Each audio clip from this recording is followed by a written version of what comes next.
Salut les amoureux du ballon rond, on commence cette revue de presse en France avec l'arrivée de Laurent Blanc à la tête de l'Olympique Lyonnais. Et pour ce retour sur un banc de Ligue 1, le Cévenol s'est confié en conférence de presse sur ce qu'il allait mettre en place avec les Gaunes. Et comme le reprend Le Progrès sur sa une ce matin, cet effectif doit reprendre confiance en lui, a-t-il déclaré. Et oui, les Lyonnais pointent à la 9ème place et sont loin de leur objectif. Blanc a donc du boulot.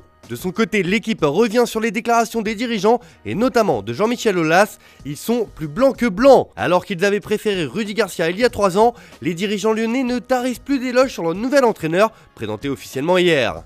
Allez, on ouvre une page à Ligue des Champions dans cette revue de presse et on reste en France avec le PSG qui reçoit Benfica ce soir au Parc des Princes. Et pour l'équipe qui nous offre une autre une, c'est un match pivot. Vous noterez le jeu de mots avec la polémique du moment. Même s'il s'en est à nouveau plein après le nul à Reims, Kylian Mbappé devrait opérer à la pointe de l'attaque parisienne en pivot face à Benfica. Une rencontre cruciale pour la première place du groupe. Messi est forfait mais devrait être opérationnel pour le classique dimanche contre l'OM. Dans ses pages intérieures, le Parisien estime qu'entre Neymar et Mbappé, il y a une connexion à rétablir. Si la relation technique a semblé se réduire avec l'importance prise dans le jeu par Messi, ils devront se retrouver sur le terrain pour permettre au PSG de faire la bonne opération contre Lisbonne. Au Portugal, en revanche, on met en avant la nouvelle star du club parisien, Vitinha, qui illumine les étoiles, comme le souligne le Jogo. Abola parle d'une nuit étoilée à Paris et harangue le club lisboète d'un génial « Allez Benfica, allez !» Pour record, Benfica connaît d'ailleurs la recette pour battre ce PSG, de l'intensité et des courses.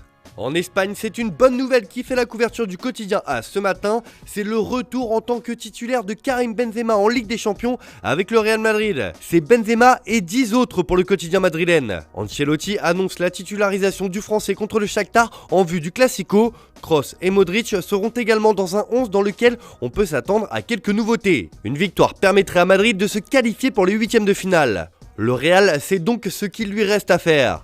De son côté, Marca rend un bel hommage à cette équipe ukrainienne du Shakhtar et souligne à quel point comme c'est difficile de jouer comme ça dans ces conditions. Le Shakhtar est choqué par l'offensive russe en Ukraine. Nous devrons trouver la force de jouer contre les meilleurs du monde, a insisté le coach.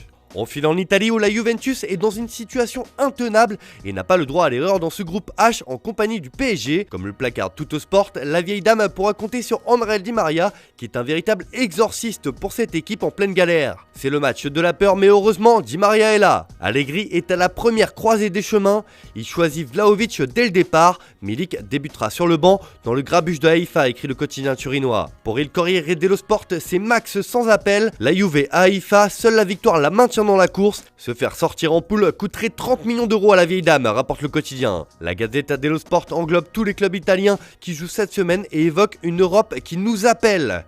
La Juve à Haïfa contre le Maccabi, c'est un carrefour en Ligue des Champions, dehors ou dedans. L'Inter demain contre les Blaugrana, Inzaghi est dos au mur avec le Barça. Naples demain contre l'Ajax, un football total et Osimhen arrive aussi. Bref, l'Italie adore les soirées européennes et veut rêver à nouveau. Allez, on va parler un peu de mercato dans cette revue de presse et c'est en Angleterre que le Daily Mail annonce qu'Arsenal va frapper fort pour l'une de ses pépites. Selon le quotidien, le club londonien va blinder Gabriel Martinelli. Et les Gunners ne vont pas blaguer puisqu'ils vont offrir aux Brésiliens un nouveau contrat avec un salaire de 200 000 livres par semaine, soit 230 000 euros. C'est le jackpot pour Martinelli, s'enflamme le Daily Mail, alors que l'attaquant va tripler son salaire. Vu le début de saison des Gunners et de son jeune joueur de 21 ans, c'est une juste récompense. En revanche, à Liverpool, c'est la soupe à la grimace et quand rien ne va, ce n'est pas près de s'arranger car comme l'indique le Daily Star, Klopp connaît un sacré coup dur avec la blessure de Luis Diaz jusqu'à Noël. Une mauvaise nouvelle qui ne va pas arranger les choses pour Jürgen Klopp, déjà sacrément en difficulté. Allez, on termine ce tour de la presse en Espagne où la presse catalane se projette déjà sur le mercato estival 2023. Et Sport n'y va pas par 4 chemins et rapporte que le FC Barcelone va frapper fort avec un mercato XXL mais gratuit. C'est l'objectif en 2023. Le Barça veut signer 10 stars qui terminent leur contrat l'été prochain. Dalot, Inigo Martinez, Jorginho et Messi sont sur la liste des recrutements notamment. Le quotidien cite également des joueurs comme José Gaya de Valence, Yuri Tillman de Leicester, Ilkay Gundogan de Manchester City ou encore N'Golo Kanté de Chelsea et Milan Skriniar de l'Inter. Même chose pour Mundo Deportivo qui parle d'un mercato libre. Le club privilégie le renforcement des joueurs en fin de contrat et qui arrive à coup zéro. Le Barça trace donc sa feuille de route pour l'année prochaine. Voilà, c'est tout pour aujourd'hui. Bonne journée à tous, merci de votre fidélité. N'oubliez pas, on se retrouve en fin d'après-midi pour le JT Foot Mercato.